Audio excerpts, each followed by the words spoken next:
नमस्कार, आप देख रहे हैं बिहार का सबसे बड़ा YouTube news channel live cities. मैं हूं आपके साथ आलोक और मैं हूं आपके साथ साहेब अली। दिन भर की जो बड़ी खबरें होती हैं, जो घटनाएं होने वाली होती हैं आज पूरे प्रदेश भर में, उसका जिक्र हम रोज सुबह आपके साथ करते हैं।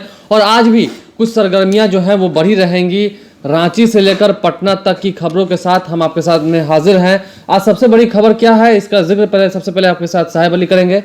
देखिए आलोक, आज सबसे बड़ा मुद्दा ये रहेगा कि झारखंड के पलामू में जी मंडल डैम परियोजना का जो है आज शिलान्यास पीएम नरेंद्र मोदी करेंगे जी।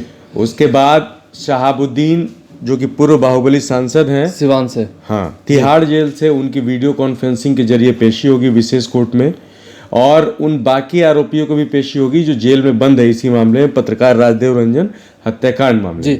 ये 2016 का मुद्दा है। उस वक्त से मुद्दा निकल के आया था। पहले पुलिस ने इसकी जांच की, फिर पुलिस ने इसे सीबीआई को हैंड ओवर कर दिया था। फिर सीबीआई ने इस पर एक्शन करते हुए शहाबुद्दीन के खिलाफ चार्जशीट किया और जिसके तहत वो इस वक्त तिहाड़ जेल में बंद है, कार्रवाई चल रही है। एक तरफ जहां नरेंद्र मोदी, अभी सुबह की बात बता रहे हैं हम आपको, गया के एयरपोर्ट पर वो लैंड हुए, वहां पर वो आए। नीतीश कुमार की तरफ से, जो सरकार की तरफ से मंत्री जो है कृषि मंत्री प्रेम कुमार ने उनका स्वागत किया, भव्य स्वागत किया। उसके बाद वो वहां से सीधा पलामू की तरफ निकल गए। नीतीश कुमार भी थे साथ में और उनके मंत्री राज्यपाल भी थे साथ में, लालजी टंडन वहां पर स्वागत किया। और आपको बता दें कि जैसे ही नरेंद्र मोदी के आगमन का जिक्र हुआ, उससे पहले एसपीजी की टीम पहुंची गया एयरपोर्ट पर। वहां पे पहले सब कुछ सुरक्षा का जायजा लिया गया। उसके बाद आज सुबह 10 बजे पीएम नरेंद्र मोदी दिल्ली से गया लैंड किए और वहां पे भव्य स्वागत हुआ। उसके बाद नीतीश कुमार के साथ वो पलामू के लिए निकल गए। पलामू में वो मंडल डैम परियोजना की बात थोड़ा सा इसको विस्तार से जान लेते हैं तो 80% का काम जो है मंडल डैम का वो पूरा हो चुका था। इंदिरा गांधी के प्रधानमंत्री काल में आलोक जी ये मंजूरी मिली थी, जिसमें कर्पूरी ठाकुर मुख्यमंत्री थे। उन्होंने शिलान्यास किया था 1971 में। 1970 में मंजूरी मिली और 1971 में कर्पूरी ठाकुर ने इसका शिलान्यास किया। और अब जो है कि प्रधानमंत्री नरेंद्र मोदी जो है इसका शिलान्यास करने के लिए जा रहे हैं। कुछ तो बताया जा रहा है, क्रेडिट जो होगा वो प्रधानमंत्री नरेंद्र मोदी को जाएगा। चुनाव से पहले कहे, हाँ, बिल्कुल। विरोधी तो जाहिर सी बात है कि इसे स्टंट मानेंगे, चुनावी स्टंट मानेंगे, क्योंकि बताया जा रहा है कि कुल 6 परियोजनाओं का शिलान्यास आज करेंगे मुख्यमंत्री। रघुवर दास भी वहाँ पर मौजूद होंगे, रघुवर दास मौजूद रहेंगे। और जो सबसे इसमें बड़ी बात ये होगी कि ये प्रधानमंत्री नरेंद्र मोदी इसका शिलान्यास भले ही करने जा रहे हो, लेकिन इसका जो 80% काम था वो पहले ही पूरा कर लिया गया था। डैम तकरीबन बनकर तैयार था जी। उसमें जो आगे के थोड़े बहुत काम थे उसको करना बाकी था, जिसको अब पीएम नरेंद्र मोदी जा करके आप शिलान्यास करेंगे। कहीं ना कहीं इसको चुनावी स्टंट नहीं माना जा रहा है। इसके साथ ही साथ कांग्रेस जो है ना लगातार विरोध कर रही है इसका विरोध ये कर रही है कि जो वहां पे जो वहाँ के लोग हैं उनको इसका फायदा ना मिलेगा, बल्कि इसका जो सबसे ज्यादा फायदा बिहार को मिलेगा जी। कुछ दिन पहले जब रेल की बोगियों का उद्घाटन किया गया था, उस वक्त भी लालू प्रसाद यादव ने ट्वीट करके कहा था कि बची हुई जो बोगियां हैं जो मेरे कार्यकाल में बनाई गई हैं उसका उद्घाटन भी आप कर लेते हैं। लेकिन अब जब एक बोगी आपने बना लिया और रेल कंप्लीट हो गया तो उसका उद्घाटन करने से क्या मतलब है। कहीं ना कहीं ये चुनाव के समय में जो आप समझ सकते हैं अपने कामों को गिनवाया जा रहा है। उज्ज्वला योजना है, हाँ खैर ऐसी बात नहीं है कि प्रधानमंत्री नरेंद्र मोदी के कार्यकाल में योजनाएं सफल नहीं हुई हैं। आयुष्मान भारत योजना सफल हुई है, उज्ज्वला योजना सफल हुई है, कितने घरों तक सफल हुई है, धरातल पे कितनी है उसकी हम बात नहीं कर रहे। हाँ, घर घर में एलईडी बल्ब बांटा गया है। कुछ काम जो है वो ग्राउंड लेवल पर दिखता नजर आ रहा है, काम होता नजर आ रहा है। लेकिन हम इस बीच एक बड़ी बात ये कहना चाहेंगे आलोक कि बहुत ही हंसी आती है कि वो जो बल्ब बांटे गए थे ना उसमें से मैंने भी एक बल्ब लिया था जी, ठीक है तो? लेकिन वो बल्ब 20 दिन में खराब हो गया। उसके बाद मैं उसको लेके दौड़ू कहाँ, जबकि 2 साल के उस पर वारंटी थी। चलिए, वारंटी तो ऐसे नरेंद्र मोदी ने उस वक्त ये भी दिया था, वारंटी नहीं गारंटी दिया था कि 2 करोड़ रोजगार मिलेगा। बिल्कुल। जब 2 करोड़ रोजगार अभी तक नहीं मिल पाया, हालांकि इसको लेकर कोई रिपोर्ट जारी नहीं की गई है जो रोजगार देते हैं उस विभाग के द्वारा। हालांकि उतनी जानकारी हमारे पास नहीं है, ना ही हमारे पास उतने संसाधन है कि हम वहां तक पहुंच सके। बिल्कुल। तो कुल मिलाकर के जो झारखंड के पलामू में आज मंडल डैम परियोजना का शिलान्यास होने जा रहा है जो नरेंद्र मोदी करेंगे, उसका बड़ा फायदा एक बिहार को भी मिलेगा, क्योंकि सिंचाई में बिहार को काफी मदद मिलेगी। जो फसलें जो पानी की वजह से उनको नुकसान पहुंचता है, उन फसलों को अब सिंचाई के लिए पानी भी उपलब्ध होगा। किसानों के लिए खुशी की बात है, क्योंकि अब समय है, नया धान जो है वो उखड़ेगा अब मकर संक्रांति आने वाला है अभी और जो फिलहाल इसमें नई भी फसलें वक्त जो लगेगा, वक्त इसमें लगेगा, वक्त लेकिन लगेगा। कहीं ना कहीं किसानों के लिए भी एक फायदेमंद है। बिल्कुल, बिल्कुल। जब एमएसपी का उद्घाटन किया गया था, उस वक्त एमएसपी के बारे में किसानों को बताया गया था, उससे किसान कहीं ना कहीं खुश थे, लेकिन उतने खुश नहीं थे। तो अब ज्यादातर जो किसान है वो यूपी, झारखंड और बिहार में रहते हैं, तो उनको कहीं ना कहीं प्रलोभन देने के लिए चुनाव से पहले जो भी और हो, दूसरी बड़ी बात, यदि वो उद्घाटन कर रहे हैं तो वहां पर चुनावी सभा की तरह एक सभा होगा ही। बिल्कुल। वो अपने कार्यों को गिनाएंगे, साथ साथ जो विपक्ष में बैठे हुए लोग हैं उन पर भी चुटकी लेंगे। बिल्कुल, खास करके वहां पे 3 बड़े चेहरे होंगे, मुख्यमंत्री नीतीश कुमार, पीएम नरेंद्र मोदी और झारखंड के सीएम रघुवर दास, वो सभी मौजूद होंगे। कुल मिलाकर के आलोक कहा जाए तो इन्हीं किसानों की वजह से शायद मध्य प्रदेश में बीजेपी को तगड़ा झटका भी लगा है। कहा जा रहा है कि किसानों की वजह से ही मध्य प्रदेश में बीजेपी हारी है, चूंकि जो कांग्रेस का वादा था उसने उन्होंने पूरा किया। हालांकि कर्ज माफी की बात तो कह दी गई है, लेकिन कर्ज माफी किन किन होगी ये अभी तक आंकड़ा नहीं दिया गया है। वो लगातार जो खबरें निकल के आ रही हैं हम लाइव स्ट्रीम्स के माध्यम से दिखाते रहते हैं। अब हम लोग जरा बात कर लेते हैं दागी उम्मीदवारों को लेकर के। बिल्कुल। क्योंकि शहाबुद्दीन को लेकर के आपने जैसा कि शुरू में बताया कि आज उस पर सुनवाई होगी, क्या कुछ होगा, फैसला हो सकता है, उम्मीद है कि आज बड़ा फैसला निकल के आ जाए कोर्ट से। मुजफ्फरपुर कोर्ट की बात कर रहे हैं हम, विशेष कोर्ट में इसकी सुनवाई होगी। अब इसमें से क्या निकल के आता है वो तो खैर 1-2 बजे दोपहर तक की बात है, उस वक्त हम बताएंगे, अपडेट करते रहेंगे आपको। लेकिन बड़ी बात यह है, जब चुनाव नजदीक आ रहा है तो आप देख रहे होंगे लगातार जितनी पार्टियां हैं, मैं बिहार की बात करूं या झारखंड की बात करूं, कांग्रेस, जेएमएम, जेवीएम, बिहार में जदयू है, भाजपा है, राजद है, रालोसपा अभी जस्ट एनडीए से अलग हुई है।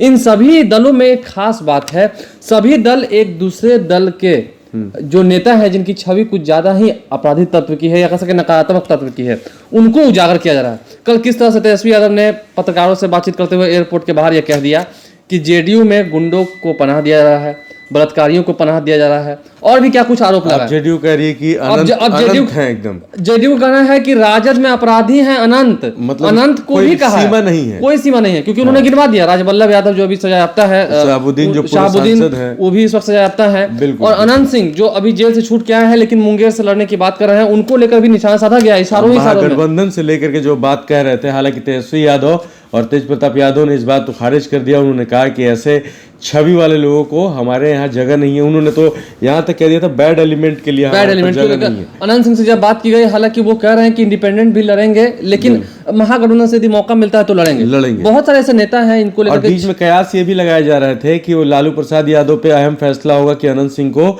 टिकट दिया जाएगा या नहीं दिया जाएगा महागठबंधन से। इस बीच मदन मोहन झा हैं जो बिहार के कांग्रेस के प्रदेश अध्यक्ष हैं, उन्होंने एक बड़ा बयान दे दिया अनंत सिंह को लेकर के। उन्होंने कहा था कि पहले पार्टी में आवे, उसके बाद फिर आलाकमान से मतलब कहीं ना कहीं स्वागत किया गया है कि यदि वो आते हैं उसके बाद विचार की जाएगी।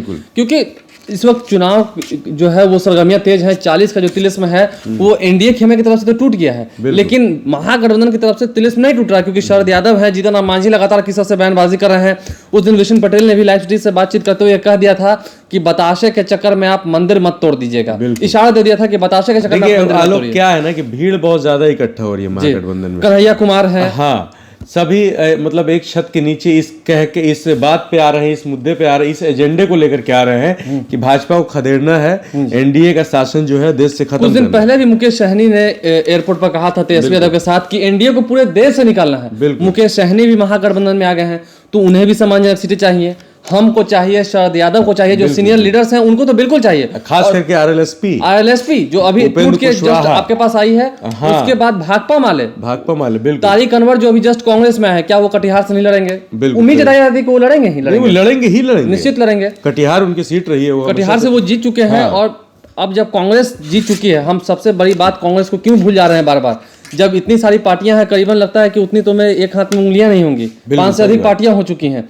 राजद है, भाजपा के तो अगेंस्ट में है, माफ कीजिएगा। पहले तो मुख्य पार्टी गिन लीजिए, राजद है, कांग्रेस है, एलजेडी है, हिंदुस्तानी आवाम मोर्चा है, उसके साथ साथ आरएलएसपी जुड़ गई है, वीआईपी भी जुड़ गई है, जो उनकी मुकेश सहनी की पार्टी है, भाकपा माले है, और भी तमाम कई इस तरह के और छोटी पार्टियां जो होंगी। और कुछ मुख्य चेहरे भी हैं, जैसे कि शरद यादव है, इन द केस यदि अनंत सिंह लड़ते हैं बिल्कुल, तो कहीं ना कहीं वो महागठबंधन के जितने वोटर्स हैं उनका ही वो वोट लेंगे। बिल्कुल सही बात। यदि वो वोट लेते भी हैं, वोट शेयर परसेंटेज बढ़ता भी है, तो वो महागठबंधन का ही लेंगे, क्योंकि बीजेपी के लोग उनको ऐसे वोट देने वाले हैं नहीं। तो कहीं ना कहीं जो ये 40 का 30 में है, इसको जल्दी तोड़ना पड़ेगा। हालांकि ये दावा किया जा रहा है कि मकर संक्रांति के बाद, मतलब कि जब खरमास खत्म हो जाएगा तो उसके बाद अनाउंसमेंट कर दी जाएगी। और ये जो खरमास का चक्कर है लोग बिहार के सियासत में बड़ा ही अजीब मालूम पड़ता है, क्योंकि जैसे ही एनडीए में सीट की डीलिंग हुई उस समय खरमास चल रहा था जी, तो लोगों ने कहा कि खरमास में एनडीए का सीट का डील हुआ है तो खरमास में तो शादी भी नहीं होता, कोई पुण्य काम नहीं होता, ये डील कैसे कर लिया। लगातार उदय नारायण चौधरी भी ये कहते हैं कि यदि एनडीए को इस बात की जल्दी है तो वो चुनाव आयोग से कह के अनाउंसमेंट करा दें। और हालांकि आपको बात याद होगा, जब लालू प्रसाद यादव रहते थे बिहार में, इस वक्त वो रांची में है, इलाज चल रहा है, सजाता भी है, तो मकर संक्रांति पर दही चूड़ा का आयोजन उनके घर पर बहुत बेजोर तरीके से किया जाता था। जब नीतीश कुमार मुख्यमंत्री थे वो भी वहां पर गए थे और दही का टीका लगा दिया गया था लालू प्रसाद यादव द्वारा। यदि इस वक्त लालू प्रसाद यादव यहाँ रहते तो वैसे ही मकर संक्रांति के बाद वो वहां पर जरूर सी बात है बड़ा भोज का आयोजन होता है। आपको याद होगा, हम कुछ दिन पहले भी आपको ले जाना चाहेंगे, कुछ वर्ष पहले जब जीतन राम मांझी के साथ विवाद चला था नीतीश कुमार का, मुख्यमंत्री पद से उनको हटने के लिए कहा जा रहा था, वो हट नहीं रहे थे। उस वक्त भी मकर संक्रांति का मौका था और लालू प्रसाद यादव के यहाँ नीतीश कुमार भी भोज पर गए थे, जीतन राम मांझी भी गए थे। हालांकि दोनों अलग अलग समय पर गए थे, लेकिन ये दोनों नेता भोज के बाद ही सियासत करने लगे। और दही चूड़ा का भोज ऐसे भी बिहार में इसको बहुत शुभ मानता है। दही चूड़ा के बाद बहुत सारी सियासतें बदलती हैं। कौन से लोग हैं, यदि हम नहीं कह सकते हैं, यदि शहाबुद्दीन पर बेल भी मांगा जा रहा है, यदि उन्हें बेल मिल जाता है तो आने वाले समय में ये कहने से इनकार नहीं कर सकते कि शहाबुद्दीन भी अखाड़े में उतरेंगे। बिल्कुल, अगर वो नहीं उतरेंगे तो उनकी जो बेगम साहिबा है हिना साहब, वो उतर सकती है, हिना साहब माफ कीजिएगा। तो कुल मिलाकर के देखने वाली बात होगी कि जिस तरह से आरोप प्रत्यारोप का दौर चल रहा है मंडल डैम परियोजना को लेकर के, कांग्रेस विरोध कर रही है, बीजेपी इसको अपना ये उपलब्धि बता रही है। आज पीएम नरेंद्र मोदी भी वहां पे उपलब्धियां गिनाएंगे। अभी हाल ही में एनडीए में फिर से शामिल हुए नीतीश कुमार भी साथ में है, बिहार में भी एनडीए की सरकार है अभी दूसरी बार। तो कहीं ना कहीं देखने वाली बात हुई कि किस तरह से इसका विरोध होता है और किस तरह से इसके पक्ष में बयान आते हैं। और आलोक, आप बताइए कि किस तरह से अपराधियों को, जिस तरह अपराधियों को लेकर जो वांछित तत्व, जो मतलब जिनकी छवि जो है वो थोड़ी सी खराब है राजनीति में, उसको लेकर के लगातार सियासत हो रही है, बयानबाजी हो रही है। आप अभी इसके नीचे वीडियो में देखिएगा, हमने लगाया है, अभी जस्ट पब्लिश किया है, राजद में अपराधी हैं अनंत। इस टाइटल को देने का अर्थ यही हुआ क्योंकि जिस तरह से उन्होंने नाम गिनवा दिया, नो लिमिटेशंस जदयू की तरफ से साफ साफ, किसी भी प्रवक्ता से कहिए, नेता से कहिए, वो साफ साफ सबसे पहले नाम लेते हैं राजवल्लभ यादव का। और जब से अनंत सिंह ने कह दिया है कि महागठबंधन की तरफ से लड़ेंगे, क्योंकि अनंत सिंह का दावा करते हैं, ये अलग सी बात है कि राजवल्लभ अब नहीं है, उनको निलंबित कर दिया गया है, जेल चले गए हैं। और हाल ही में जो एमएलसी है सुबोध राय, उन पर भी कुछ मामला निकल के आया था, वैशाली साहब ने खबरों के माध्यम से दिखाया है। तो कहीं ना कहीं ये जो आफत है, सरदर्द है, राजद के लिए बनती जा रही है, और आज सभी पार्टियों के लिए है। जी हाँ, जी। और हर रोज की तरह आज एक बार फिर से तेज प्रताप यादव का जनता दरबार भी आप देखिएगा। आप लाइव सिटी से बने रहिए, हम आपको बिहार समेत देश दुनिया की तमाम खबरों से लगातार अपडेट रख रहे हैं। हमारे यूट्यूब चैनल पर जाइए, उसको सब्सक्राइब करिए, साथ साथ फेसबुक पेज को भी लाइक कीजिए। धन्यवाद, नमस्कार।